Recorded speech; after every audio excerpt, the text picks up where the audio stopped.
Hello guys, क्या हाल चाल। This is Manish Kumar और आपका फाइनली ये बीटेक का जो लास्ट ऑफलाइन काउंसलिंग है उसका आ गया होगा। आपने पढ़ लिया होगा, वैसे पढ़ के सब समझ में आ गया होगा। बट कुछ कुछ डाउट हो जाती है, कुछ कुछ डाउट रह जाती है और इसमें बहुत सारी इंपॉर्टेंट चीज़ें लिखी हुई हैं।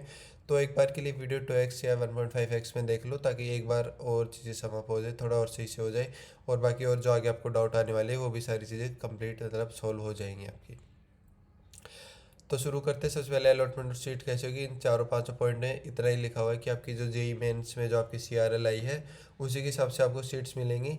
जो भी आपकी सीआरएल मिली है, ये नहीं कि आपको जो भी कैटेगरी है, आपकी जो कैटेगरी है उस हिसाब से मिलेगी। कोई SC ST OBC NCL category नहीं लगेगी।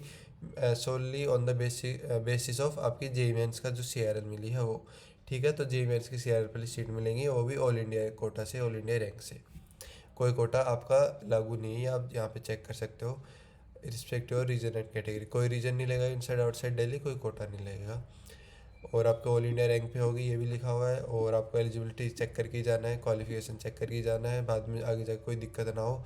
और एक बार कोई कॉलेज मिल गई तो आप बाद में चेंज नहीं कर सकते कोई भी कॉलेज या प्रोग्राम। तो आई होप ये आपको ऑलरेडी समझ में होंगे। ब्रांच अपग्रेडेशन की बात अलग है, ब्रांच अपग्रेडेशन पहले बता रहा हूँ, कोई भी एक बार कॉलेज मिल गई तो आप चेंज नहीं कर सकते। Candidates not eligible to participate in this round. Candidates eligible नहीं है पार्टिसिपेट करने के लिए। कौन कौन एलिजिबल नहीं है? जो already end of sport round to तक जिनका भी एडमिटेड हो गया था, जो भी एडमिटेड हो गए थे वो एलिजिबल नहीं है। कैंडिडेट्स अलॉटेड सीट, अब एडमिटेड और अलॉटेड इन्होंने थोड़ा हाईलाइट करके लिखा है। एडमिटेड जो ऑलरेडी एडमिट हो गए थे, अलॉटेड जिनको सीट अलॉट हो गई थी बट जो मतलब कॉलेज में पहुंच गए वो तो ऑलरेडी एडमिटेड है, वो तो ऑलरेडी नहीं है इसमें। अलॉटेड मतलब आपको सीट मिल गई थी बट आपने सीट ली नहीं। सीट तो आपको अलॉट हो गई थी बट आपने सीट नहीं ली या फिर विड्रॉ करवा लिया, वो भी एलिजिबल नहीं है। वो है already taken in management quota से एक बार एडमिशन ले लिया है तो वो भी एलिजिबल नहीं है। तो बेसिकली कौन एलिजिबल है?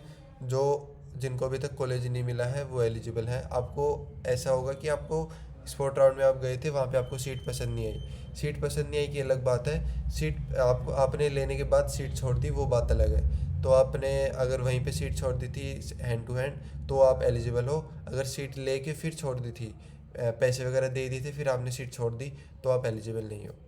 बाकी अभी भी कोई दिक्कत है या फिर मेरे से मान लो मे भी कोई गलती हो सकती है इन दो पॉइंट्स में, क्योंकि जैसे लिखा है वैसे बता रहा हूँ। बाकी कोई गलती वगैरह हो सकती है तो इनके हेल्पलाइन नंबर पे एक बार जाके आप चेकआउट कर सकते हो। ठीक है, या फिर कोई और यूट्यूबर मान लो सेम चीज़ कह रहा हो या फिर कोई भी कुछ भी करो, एक बार आप अपनी एंड से बिल्कुल कंफर्म कर लो। ठीक है, तो मोस्ट इंपॉर्टेंट थिंग्स क्या है? जो जो रजिस्ट्रेशन और वेरिफिकेशन के लिए अपील कर गया, अभी आपको डायरेक्ट आपकी काउंसलिंग नहीं होगी, अभी आपका डायरेक्ट रजिस्ट्रेशन और वेरिफिकेशन होगा। डॉक्यूमेंट्स को कब होगा? 17/10। तो 17 तारीख को चले जाना, अब उसी के बाद आपकी अलॉटमेंट और सीट की डेट वगैरह आएंगी। The seats allotted in previous round special special council will not be change, no such request will be entertain. मान लो आपको सीट अलॉट हो गई थी प्रीवियस राउंड में special spot of offline counselling में, वो चेंज नहीं हो सकती। सीट आपकी वही सीट रहेगी, मतलब आप पहली बात तो एलिजिबल नहीं हो और दूसरी बार सीट चेंज नहीं हो सकती। आप कोई रिक्वेस्ट करोगे तो वो भी एंटरटेन नहीं की जाएंगी। तो बेसिकली जिनको सीट नहीं मिली है बस वही इसमें पार्टिसिपेट कर सकते हैं। और क्या है? Any candidate who had admitted status at the end of sport round to allotted seats in special sport round offline counselling, अगर विड्रॉ कर लिया तो वो भी एलिजिबल नहीं है इस राउंड में। ठीक है, तो ये बात मैंने पहले ही बता दी थी, वापस इन्होंने एकदम क्लियर बता दी है कि जो एडमिटेड स्टेटस है स्पोर्ट राउंड 2 तक या फिर जिनको सीट अलॉट हो गई थी ऑफलाइन काउंसलिंग तक, और अगर आपने विड्रॉ कर ली है सीट तो भी आप एलिजिबल नहीं हो। ठीक है, विल नॉट बी एलिजिबल लिखा हुआ है। तो बेसिकली जिनको सीट मिल गई थी तो वो एलिजिबल नहीं है, जिनको सीट नहीं मिली थी और या फिर जिनको सीट पसंद आई थी जिन्होंने बट सीट ली नहीं थी वो एलिजिबल है। एलिजिबल कौन नहीं है? आपने मान लो सीट ले ली कोई, अभी तक आप जितने भी राउंड हुए हैं जितनी भी सीट ले ली, तो सीट अगर आपने विड्रॉ कर ली है तो आप एलिजिबल नहीं हो। Okay, moving on to next page. तो ये है आपका शेड्यूल। आपको 17/10 को जाना है द्वारका मेन कैंपस में 10 से 2 बजे के बीच। ये आपके टाइम ऑफ रिपोर्टिंग होएगा। आप यहाँ पे सारे डॉक्यूमेंट वगैरह वेरीफाई करवाओगे। 18/10 को आपको बता देगी कि अलॉटमेंट ऑफ सीट्स कब होंगे। ठीक है, डॉक्यूमेंट क्या क्या रिक्वायर्ड है?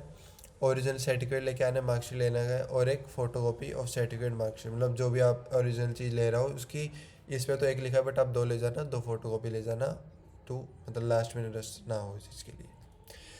सबसे पहले आपका आता है डिमांड ड्राफ्ट ऑफ RS 5000, जो नॉन रिफंडेबल है। तो 5000 का आप डिमांड ड्राफ्ट लेके जाओगे, किन के फेवर में? Registrar Guru Gobind Singh Indraprastha university, registration fees as a registration fees लेके जाओगे। अभी तक रजिस्टर कर दिया है फिर भी आप रजिस्ट्रेशन फ़ीस लेके जाओगे 5000 की। कर दिया है तो वेल एंड गुड, 5000 लेके जाने, नहीं करा तो और भी बढ़िया, 5000 लेके जाने, दोनों को 5000 लेके जाने। रैंक कार्ड लेके जाना आपको, और एडमिशन वेरिफिकेशन फॉर्म आपको एडमिशन ब्रोशर में मिल जाएगा। Proof of date of birth लेके जानी है आपको, जो आपकी 10th 12th की मार्कशीट होती है, ओरिजिनल फोटोकॉपी, सेल्फ अटेस्टेड, मतलब नीचे आपका साइन होना चाहिए ऐसे। और जो क्वालिफाइंग एग्जामिनेशन है जैसे 12th का मैंने भी बताया तो उसका मार्कशीट लेके जानी है। तो आपको ये अपेंडिक्स वगैरह कहाँ मिलेगा मैं आपको बता देता हूँ। वेबसाइट पे आ जाते हैं हम, एक मिनट। अगर हम वेबसाइट पे आ जाते हैं तो इसमें आपको यहाँ पे जब आप जाओगे एडमिशन ब्रोशर में, तो यहाँ पे आपको दिखा है, देखो UG appendices, UG admission brochure. तो आप अपेंडिसेस में जाओगे, यहीं पे आपको सारी चीज़ें मिल जाएंगी। ये देखो सारे अपेंडिक्स, सारी चीज़ें मिल गई। तो आई होप कि आपको वीडियो अच्छी तरीके से समझ में आ गया होगा। एक बार आप जो भी आपका यूनिवर्सिटी जा रहे हो उसमें जाके एक बार चेकआउट कर लो। आई मीन यूनिवर्सिटी जा रहे हो नहीं, मतलब अगर आप अभी एडमिशन ले रहे हो तो एक बार जाके चेकआउट कर लो, अभी टाइम है। या फिर एक बार उनसे कॉल करके देख लो, अगर कॉल उठा रहे तो वेल एंड गुड है। आप एक बार अच्छे से कंफर्म कर लो। बाकी मैंने कंफर्म चीज़ें ही बताई हैं कि अगर आपका एडमिशन ऑलरेडी हो गया है तो आप एलिजिबल नहीं हो। अगर अभी तक एडमिशन नहीं हुआ है और विड्रॉ भी नहीं किया है तो आप एलिजिबल हो। और 5000 का DD सबको लेके जाना है। बाकी सारी चीज़ें बता दी हैं। तो कोई डाउट वगैरह हो तो नीचे कमेंट सेक्शन में पूछ लेना। बाकी मिलता है आपको नेक्स्ट वीडियो में। Till then bye, take care, keep learning.